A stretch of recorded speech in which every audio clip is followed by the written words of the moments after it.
શ્રીકૃષ્ણ સચ્ચિદાનંદો નિત્યલીલા વિનોદકૃત સર્વાગમ વિનોદી ચ લક્ષ્મીશ પુરુષોત્તમ.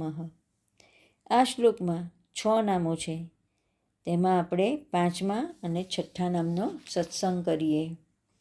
લક્ષ્મીસહ એટલે લક્ષ્મીજીના ઈશ, લક્ષ્મીજીના સ્વામી.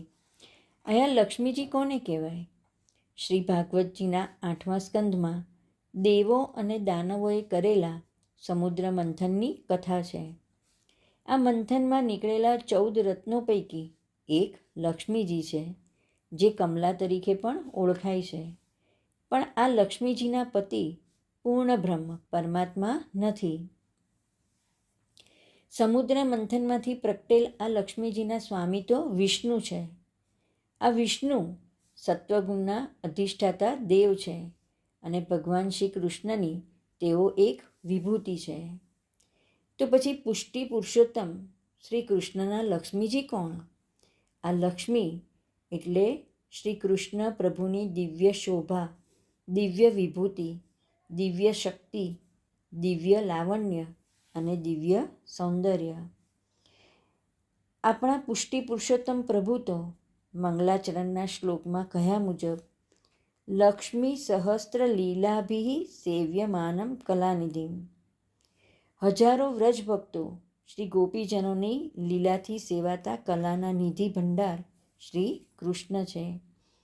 આવા કૃષ્ણ કલાનિધિ બનીને હજારો વ્રજભક્તો શ્રી ગોપીજનોની લીલાથી સેવાઈ રહ્યા છે. 6ઠ્ઠું નામ પુરુષોત્તમ. શ્રી પુરુષોત્તમ પુષ્ટિ પ્રભુ બ્રહ્મા, વિષ્ણુ, મહેશ વગેરે સર્વ પુરુષોમાં ઉત્તમ છે. પ્રભુ પોતાની જાતે જ આ પ્રમાણેની ઓળખ શ્રી ગીતાજીના 15મા અધ્યાયમાં આપે છે. આ જગતમાં 2 પ્રકારના પુરુષ છે. એક નાશવંત છે અને બીજા અવિનાશી. આમાં સંપૂર્ણ ભૃત પ્રાણીઓના શરીર નાશવંત છે અને તેમાં રહેલા જીવાત્મા અવિનાશી કહેવાય છે. ઉત્તમ પુરુષ તો 3 લોકમાં પ્રવેશ કરીને બધાને ધારણ કરે છે, બધાનું પોષણ કરે છે. આવા ઉત્તમ પુરુષને અવિનાશી, પરમેશ્વર અને પરમાત્મા પણ કહેવામાં આવે છે.